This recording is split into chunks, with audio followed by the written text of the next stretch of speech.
Assalamualaikum warahmatullahi wabarakatuh. Waalaikumsalam warahmatullahi wabarakatuh. Halo semuanya, selamat datang di podcast channel Si Abah. Nah, sebelum itu perkenalkan, nama saya Fitria Rahmawati dari kelas 3C Manajemen, dan di sini saya bersama dosen mata kuliah aspek hukum ekonomi dalam Islam, yaitu dengan Abah Abdillah Sani SH MSI, dan di sini juga saya bersama teman-teman saya dari Universitas Islam Syekh Yusuf, yaitu ada perkenalkan, saya Rivia Kuswardini Asnakum dari kelas 3C Manajemen. Perkenalkan, saya Nadinda Maharani dari kelas 3C Manajemen. Nah, hari ini kita akan membahas topik dengan tema dasar ekonomi Islam. Yaitu dengan pertanyaan pertama, bagaimana cara membedakan Al-Quran dan hadis dalam sumber hukum Islam? Cara membedakan Al-Quran dan hadis itu jelas beda ya. Al-Quran adalah firman Allah, sementara hadis adalah semua hal yang menyangkut perilaku dari utusan Allah, yaitu Rasulullah Muhammad SAW. Berarti kalau Al-Quran itu bukan bikinan manusia. Dalam Al-Quran itu semua murni 100%, bukan perkataan atau perbuatan dari Nabi Muhammad. Sementara kalau yang namanya hadis itu menyangkut segala aspek, baik perkataan, perbuatan, larangan, suruhan, anjuran, sikap, diamnya Rasulullah dan sebagainya, itu semua menyangkut Rasulullah. Ya, walaupun sebenarnya apa yang dilakukan oleh Rasulullah itu tetap dalam kerangka arahan dari Allah. Jadi tidaklah Nabi Muhammad itu melakukan sesuatu, mengatakan sesuatu, kecuali memang itu Allah yang sudah men-setting. Jadi bukan pribadinya Nabi Muhammad yang bicara keluar dari egonya, bukan ya. Tetapi di dalam kedudukan hukum Islam ya, kita tahu bahwa Nabi Muhammad ini sudah berpesan, ya, akan aku tinggalkan dua hal kepada kamu semua umat manusia, di mana kamu tidak akan pernah sesat selama-lamanya selama kamu berpegang teguh kepada kedua hal tersebut, yaitu yang pertama Al-Quran dan yang kedua adalah hadis. Nah, kemudian Allah sendiri dalam Al-Quran mengatakan bahwa atiullaha wa atiur rasul, ya, taatlah kamu kepada Allah dan kemudian taatlah kamu kepada Rasul. Lalu yang ketiga, taatlah kamu kepada para pemimpin kamu, ya, atiullaha wa atiur rasul wa ulil amri minkum, kepada pemimpin di antara kamu, baik itu pemimpin yang sifatnya keagamaan maupun itu pemimpin kemasyarakatan gitu. Yang jelas berarti hierarkinya, tingkatannya Al-Quran adalah merupakan suatu sumber dari semua sumber hukum Islam. Nah, cuma kan di dalam Al-Quran itu semua hal tidak dijelaskan secara detail, hanya garis-garis besarnya saja. Sehingga umat Islam kalau hanya berpegang kepada Al-Quran, itu banyak hal yang tidak bisa dijelaskan, tidak bisa dikerjakan. Misalnya Al-Quran memerintahkan kita sholat, ya kan, tapi dalam Al-Quran tidak ada penjelasan tentang sholat itu bagaimana, bacaannya apa, gerakannya bagaimana, jumlah rakaatnya berapa banyak, dalam sehari berapa kali kita sholat, itu di dalam Al-Quran tidak disebutkan.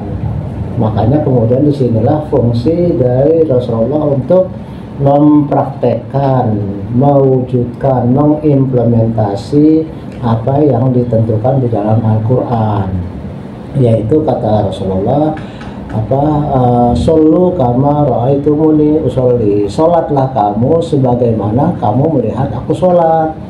Ya, berarti kalau dalam Al-Quran tidak ada penjelasan sholat itu bagaimana, nah baru kita lihat hadis, ya, artinya perilaku Nabi Muhammad.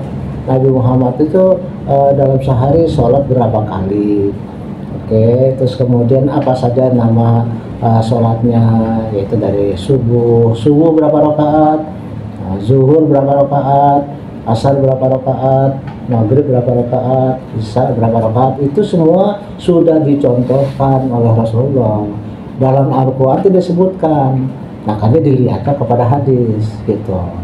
Begitu juga dengan bacaannya apa saja ya. Kemudian dalam satu rakaat kita mulai dengan takbiratul ihram, Allahu Akbar, apa bacaannya. Kemudian bagaimana setelah kita menyelesaikan bacaan dalam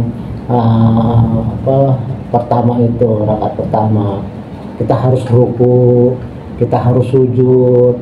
Kan ruku juga nggak ada penjelasan, ruku itu bagaimana sih ya, cuman ada perintah warka'u marrokiin, kata Allah, rukulah kamu sebagaimana kamu lihat, sebagaimana rukulah kamu bersama orang-orang yang ruku.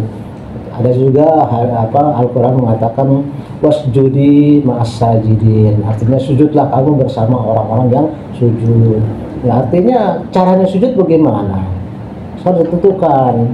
Laki-laki bagaimana sikapnya kalau sujud, perempuan bagaimana sikapnya kalau sujud. Nah, itu kita lihatnya dari mana? Dari hadis, dari ajarannya Rasulullah. Jadi Rasulullah itu mewujudkan, mengimplementasi apa yang ada di dalam Al-Quran. Maka tingkatnya dia di bawah Quran. Al-Quran dulu, baru hadis. Nah, kita ketahui bahwa Al-Quran itu diturunkan 1440 tahun yang lalu, 1445 ya. Hadis juga begitu. Itu perilaku Nabi Muhammad sewaktu beliau masih hidup, udah 1400 ya kan. Zamannya itu kita tahu bahwa masyarakat masih sangat sederhana ya kan, belum ada kendaraan. Zaman dulu kan kemana-mana naik kuda, kalau nggak naik onta, kalau nggak naik keledai. Kan berikutnya dalam perkembangan zaman itu ada sepeda, ada motor, ada mobil, ada pesawat. Berarti kan ada sesuatu yang tidak bisa dicontohkan oleh Rasulullah karena memang belum ada. Apalagi makin kemari ya, zaman Rasulullah kan nggak ada yang namanya internet, tidak ada yang namanya medsos. Lalu bagaimana itu hukum-hukumnya? Kamu kalau dulu orang dagang itu langsung ketemu di pasar jual beli. Kalau sekarang kamu beli online. Apakah sesuatu yang berkembang kemudian itu kemudian menyalahi? Apakah itu termasuk bid'ah? Bid'ah artinya melakukan sesuatu yang tidak dicontohkan Rasulullah. Ya tidak dicontohkan loh. Zaman Rasulullah nggak ada internet, bagaimana Rasulullah belanja online? Ya kan nggak mungkin. Nah, apa hukumnya belanja online? Kan gitu jadinya kan. Ya begitu juga apa hukumnya kalau dulu orang pergi haji pakai onta, pakai keledai, sekarang pakai pesawat. Apa hukumnya orang pergi haji pakai pesawat? Boleh atau enggak? Nah, itu kan berarti ada pertanyaan-pertanyaan yang sesuai dengan perkembangan zaman. Jadi itu perkembangan zaman yang dulunya nggak ada gitu loh. Itulah fungsi dari sumber hukum yang ketiga, yaitu apa? Ijma. Ijma itu artinya pendapat dari ulama, tidak ditemukan dalam Al-Quran, tidak dilihat contohnya pada zaman Nabi, lalu kemudian ulama berijtihad. Berijtihad artinya dia memikirkan dan mempunyai pendapat, oh kalau begini begitu artinya. Oh, hukumnya orang pergi haji pakai pesawat bagaimana gitu. Hukumnya orang makan pakai piring. Kalau dulu mungkin belum ada piringnya. Ya, pakai sendok, pakai garpu. Zaman dulu kan nggak ada. Mungkin pakai tangan. Boleh nggak kita makan pakai garpu, pakai sendok? Apakah harus pakai tangan gitu? Ya, kalau orang Padang sih nggak masalah, jadi biasa pakai tangan aja ya. Tapi kan kalau dalam perjamuan, katakanlah banyak tamu-tamu, cuma kita makan komo-komo, ini nggak bagus ya. Masa kalau makan di komo kecil, apalagi makannya sayur asam lagi di komo kan ya lucu gitu kelihatannya. Boleh nggak pakai sendok? Nah ya, nah berarti disitulah prinsip yang ketiga, yaitu ijtihad para ulama. Tapi di sini ada kata para loh, berarti bukan satu. Ulama A mengatakan satu hal tentang satu masalah, lalu ulama B juga demikian, mengatakan satu hal tentang satu masalah. Kalau ada kecocokan antara keduanya, ada 1, 2, 3, 4, 5, 6 ulama yang mengatakan hal yang sama untuk suatu perkara yang sama, itulah yang disebut sebagai ijtima para ulama, kesepakatan para ulama. Ya, ijtihad sendiri adalah usaha sungguh-sungguh untuk memikirkan suatu masalah. Ya, itu nanti ada pendapatnya. Jadi dengan demikian dia menempati urutan ketiga. Karena apa? Banyak hal yang disebutkan yang tidak disebutkan dalam Al-Quran, tidak dicontohkan oleh Rasulullah karena memang bukan zamannya. Barangkali nanti akan ada lagi pendapat-pendapat untuk perkembangan baru yang sekarang belum ada. Kita kan nggak pernah mikir. Dulu orang kalau ngomong nih ketemu langsung. Sekarang kita ngomong kan pakai HP. Ditanya, kawan boleh nggak kita ngobrol pakai HP? Sopan nggak sih pakai HP gitu? Ya kan, kalau dulu orang pulang kampung langsung lebaran perlu-perluin pulang kampung walaupun macet-macetan. Sekarang kadang-kadang orang nggak perlu lagi pulang kampung karena bisa apa? Bisa pakai apa, voice call ya, apa namanya, video call, bisa pakai Zoom ya. Boleh nggak gitu? Jadi banyak hal-hal yang sebenarnya dengan perkembangan zaman yang dulunya belum ada sekarang ada. Apa hukumnya gitu? Kemudian juga ada yang namanya kias. Kias itu ada permasalahan yang terjadi pada satu masa, ya, tapi kemudian hukumnya itu disamakan dengan satu persoalan lain di zaman Rasulullah yang walaupun apa namanya kasusnya berbeda, tapi prinsipnya kurang lebih sama, sehingga hukum yang di sana bagaimana, terus kemudian kita memutuskan hukum ini kurang lebih sama. Itu namanya analog, melakukan analogi. Atau juga mungkin kalau dalam ilmu hukum itu disebut sebagai apa ya, jurisprudensi. Seorang hakim memutuskan suatu perkara dengan cara seperti ini, kemudian ada lagi kasus tempat lain kurang lebih sifatnya sama walaupun kasusnya lain, lalu hakim ini mencontoh putusan hakim sebelumnya untuk jadi putusan dia, itu sama, itu analogi juga. Nah, dalam Islam itu disebut sebagai kias. Jadi ada 4 pertingkatan hukum. Pertama Al-Quran, kedua hadis, ketiga ijma, yang keempat kias. Oke, silakan kalau ada lagi yang ingin tanyakan. Kalau aku ingin tanya, apa definisi ijma dan kias, dan bagaimana kedua metode itu digunakan dalam menetapkan ajaran Islam? Ijma seperti itu ya, tadi juga saya sebutkan ya. Apa ijma berarti kesepakatan dari para ulama tentang satu hal yang belum pernah terjadi pada zaman Rasulullah. Terus kemudian yang satu lagi apa tadi? Kias itu juga adalah analogi, memutuskan suatu perkara yang sifatnya kurang lebih bisa disamakan dengan sifat dari perkara di masa yang lalu. Dalam penggunaannya berarti lihat tingkatannya. Kalau kita lihat suatu permasalahan, ya berarti nggak boleh langsung ke kias, nggak boleh langsung ke ijma. Tapi pertama lihat dulu hukumnya menurut Al-Quran. Ya kan, kalau di dalam Al-Quran itu ada atau tidak ada, baru kemudian kita lihat apa contohnya oleh Rasulullah sebagai tingkatan kedua. Kalau hadis Al-Quran maupun hadis tidak ada, berarti kita lihat pendapatnya para ulama, yaitu ijtihad atau ijma. Lalu kemudian kalau belum ada juga, baru kita lihat analogi atau kias. Ya, jadi penggunaannya tentu bertingkat, samalah dengan kita belajar tentang ilmu hukum. Ilmu hukum di Indonesia ini kan per tingkatan ya. Tingkat yang pertama adalah Undang-Undang Dasar 45, lalu kemudian ada di bawahnya adalah undang-undang.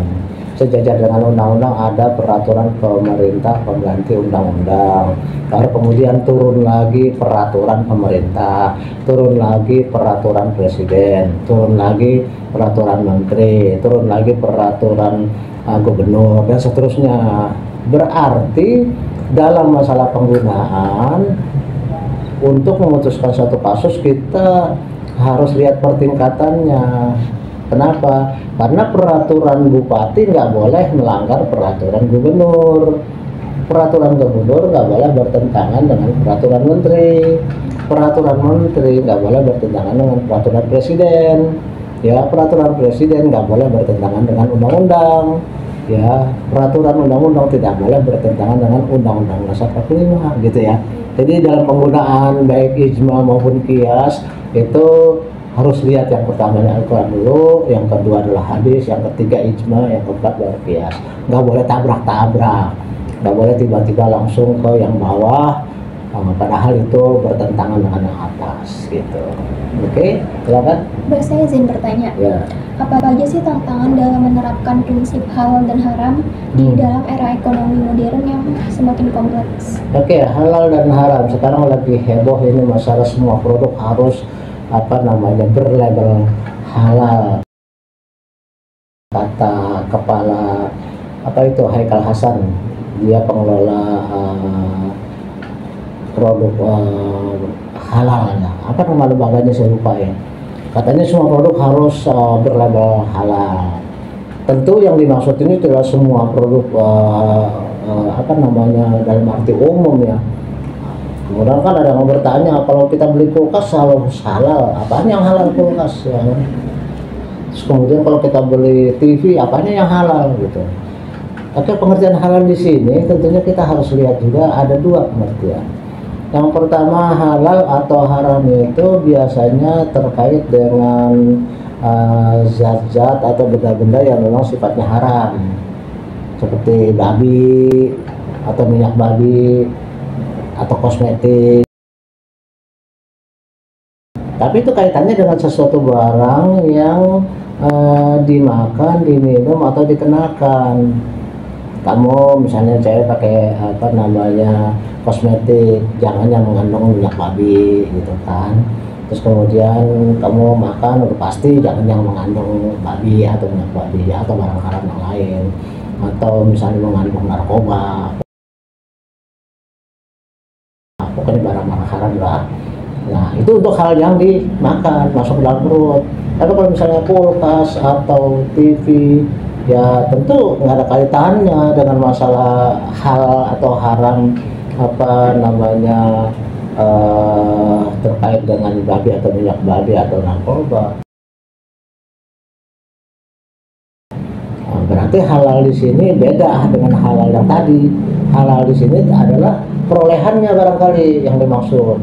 Ya misalnya ini kamu beli TV ini boleh curian atau boleh memang suatu barang yang halal dalam arti memang diperjualbelikan.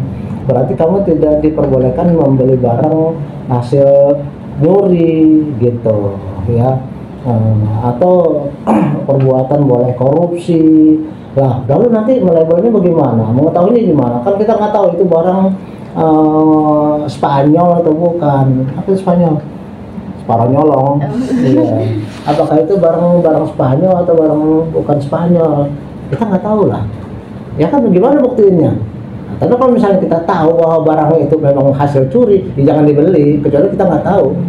Ya, masa kita misalnya kamu jual barang kepada saya tanya, ini boleh nyopet ya? Kan nggak mungkin saya nanya begitu.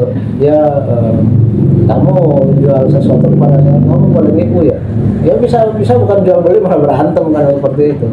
Nah, kalau kita memang tahu itu barang boleh nyopet, boleh nyuri, boleh berampok, jangan dibeli karena itu produk-produk yang tidak halal pastinya gitu. Tapi kalau makanan kan sekarang di label itu harus halal ya kayak gini nah. Ya kan ada nih label Majelis Ulama nih bahwa produk ini halal. Sorry ya saya nggak bisa tunjukin begini, nanti sangat sponsor gitu ya. Begini aja gitu ya. Ada produk yang lain. Nah, kalau untuk makanan, minuman, kosmetik itu pastilah sampo misalnya, Marisa pakai sampo itu mengandung apa itu di situ ya, kamu pakai lipstick mengandung apa gitu kan. Kosmetik, makanan, minuman itu jelas mengandung terkait dengan masalah halal haramnya babi atau minyak babi gitu ya. Tapi kalau produk-produk yang lain seperti misalnya kursi, televisi kan nggak dimakan, kamu makan kursi ya kamu makan TV kan enggak, makan kulkas ya enggak. Itu berarti kalau kita tahu produk itu boleh barang-barang perbuatan haram ya jangan dibeli. Kecuali kalau kita nggak tahu, kita beli di toko, ini barang boleh apa ya, ngerampok ya, ya kamu bukan dijawab malah ditabokin nanti, kurang ajar tuh katanya gitu, nanya kagak tangga. Oke, ada lagi silakan.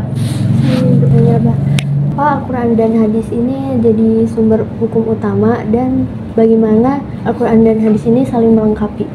Ya pasti, kita sebagai umat Islam kita harus punya pedoman kita yang menjadi referensi utama kita, kan sesuai dengan perintah Allah tadi, ati Allah wa ati Rasul, berarti yang harus ditaati adalah Allah. Lah, mentaati Allah bagaimana caranya? Ya lihat Al-Quran. Wa ati Rasul, taatlah kamu kepada Rasul. Bagaimana caranya? Ya lihatlah hadis, bagaimana Rasulullah mengatakan suatu masalah, bagaimana Rasulullah itu memberi contoh suatu perbuatan, atau bagaimana Rasulullah itu katakanlah melarang suatu perbuatan, tidak boleh seperti itu kata Rasulullah, atau Rasulullah membiarkan seseorang melakukan sesuatu tapi Rasulullah nggak melarang, nggak menyuruh, diam aja, itu juga termasuk hadis ya. Berarti cara kita memperlakukan itu ya mau nggak mau kembali lagi kepada hadis yang mengatakan bahwa faman arada dunya fa'alaiha biilmi, kalau kamu menginginkan hidup bahagia di dunia harus dengan ilmu, tanpa ilmu nggak mungkin ya kan. Kamu pengen jadi konglomerat, kamu harus tahu dong cara bisnis yang bagus kan gitu. Kamu pengen jadi pejabat, tentu kamu harus tahu bagaimana bisa berperilaku, bersikap di dalam publik gitu sebagai tokoh masyarakat. Fa'alaiha biilmi, harus dengan ilmu. Faman aradal akhirah fa'alaiha biilmi, kalau kamu pengen juga hidup bahagia di akhirat ya harus dengan ilmu. Bagaimana kamu beribadah, kan ada tata caranya, nggak salah-salah. Sujud aja ada salah-salah, kan masalah nungging kan enggak ya kan. Ruku juga ada caranya. Bagaimana kamu berhaji juga ada tata caranya. Bagaimana berzakat ada tata caranya. Berarti harus dengan ilmu. Pengen pintar, makanya belajar kan gitu. Berarti kan kita dituntut untuk belajar, dituntut berilmu. Faman arodahuma ya fa'alaiha biilmi, artinya kalau pengen dua-duanya, fid dunya hasanah wa fil akhirati hasanah, pengen bahagia di dunia, pengen bahagia di akhirat ya harus dengan ilmu. Jadi tidak ada sesuatu yang dilakukan ngasal, tidak ada sesuatu yang dilakukan by feeling, hanya feeling aja, kira-kira begini, kira-kira begitu. Nggak bisa pakai ilmu kira-kira, nggak bisa pakai cocokologi, ini cocok, ini cocok, nggak bisa, harus ada dasarnya. Dalam Islam itu kita tahu bahwa untuk masalah-masalah ibadah semua hal dilarang, nggak boleh. Dalam hal ibadah ya semua nggak boleh kecuali yang disuruh. Jadi ibadah nggak boleh bikin-bikin. Ya sholat harusnya 2 rakaat, lagi rajin nih, lagi nggak ada kerjaan, lagi senggang, sholat subuh saya 10 rakaat lah, nggak boleh. Lagi sibuk nih tengah hari, saya banyak kerjaan, zuhur harusnya 4 rakaat, cukuplah 2 rakaat atau 1 rakaat ya, sorry ya, lagi sibuk nih. Sorry siapa, nggak bisa ya, harus dengan ilmunya. Jadi semua ada ketentuan-ketentuannya. Kalau kita pengen jadi sarjana ekonomi, kamu belajar 4 tahun. Kamu bisa tiba-tiba kamu ngaku sarjana ekonomi, kan nggak bisa. Dimana di dalam upaya mencapai gelar sarjana itu kamu harus mengikuti perkuliahan selama 8 semester, mengikuti semua tugas-tugas dari dosen, mendengarkan kuliah-kuliahnya, mengerjakan tugas-tugasnya, ujian pula, ada UTS, ada UAS.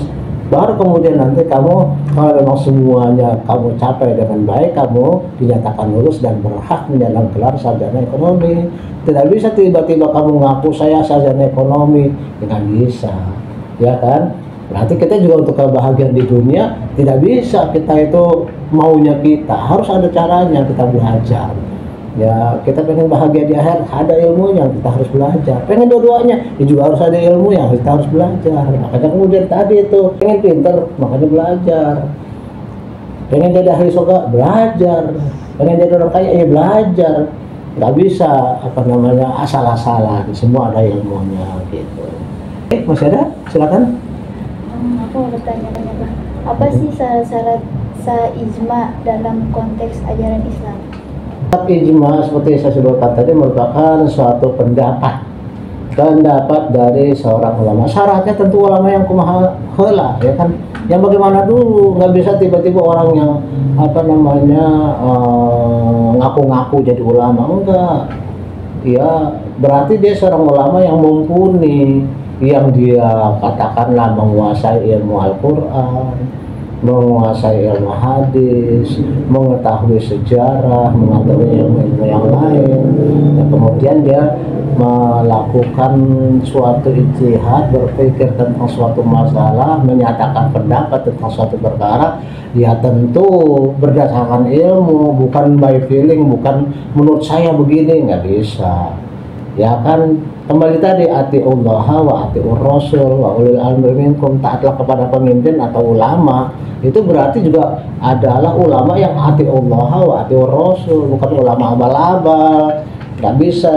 Nah, kembali lagi di sini ya, saya ingin menekankan bahwa ketika kita mendengarkan suatu pendapat, ya pendapat itu kalau dia mengakunya ulama harus sesuai sinkron dengan bagaimana sikapnya, ya kan. Sikapnya itu adalah seorang yang ati Allah wa ati Rasul. Jadi kalau ada ulama yang kemudian ngomong seenaknya yang tidak sesuai dengan ajaran Islam, biarpun dia pakai jubah, biarpun dia pakai sorban, biarpun dia berjenggot, nggak ada urusan, berarti dia nggak bisa kita anggap sebagai ulama yang baik. Itu cuma casing, apalagi sering saya katakan bahwa garbage in, garbage out. Kalau yang keluar sampah berarti dalamnya sampah. Ya, jadi kalau yang di dalam ada keluar dari ucapan itu, ucapan caci maki, ucapan yang hate speech, ucapan yang fitnah, ucapan yang hoak, ya jelas bahwa di dalam hatinya itu penuh dengan kedengkian, kekotoran. Tapi kalau seseorang itu yang hatinya bersih, udah masih lah ngomongnya sopan, berdasarkan ilmu, rendah hati, tidak mencaci maki, tidak berusaha memfitnah orang lain. Ingat ya, jadi dalam Islam itu apa namanya sangat mementingkan kualitas diri seseorang. Nah, itulah yang disebut sebagai ulama. Dia hafal Quran, dia hafal hadis, tapi yang keluar kemudian caci maki, nggak bisa, karena Al-Quran tidak pernah mengajarkan orang untuk caci maki. Bahkan bukan hanya caci maki, Al-Quran melarang kamu memanggil seseorang sebutan buruk. Ya, makanya saya kadang-kadang suka sedih tuh anak-anak mahasiswa tuh kalau di tangga itu cewek atau cowok kalau naik ke gedung A ya, nah itu suka pada manggil temennya anjing. Nggak boleh itu, kamu jangan ikut-ikutan itu namanya nggak berakhlak itu. Ya nggak beradab itu, masa temen sendiri panggil anjing, ya nggak boleh. Mungkin itu maksudnya adalah sekarang apa namanya gaul ya, tapi gaul yang tidak sesuai dengan ajaran Allah dan Rasul jangan diikuti. Masa teman kamu panggil dengan sebutan monyet, jangan. Mungkin zaman sekarang udah biasa, kalau zaman saya yang seperti itu bisa berantem itu gara-gara dipanggil seperti itu, nggak mau saya. Ya, jadi Rasulullah melarang kita untuk memanggil seseorang dengan sebutan-sebutan yang buruk. Ingat tuh. Ya, jadi sebagai mahasiswa Islam, Universitas Islam, ya tentu ya nggak boleh kita niru-niru yang begitu. Saya kemarin tuh saya lihat bukan mahasiswa saya sih, artinya bukan yang saya ajarin. Kalau kamu kedengaran ngomong begitu, pasti saya damprat langsung. Nggak boleh.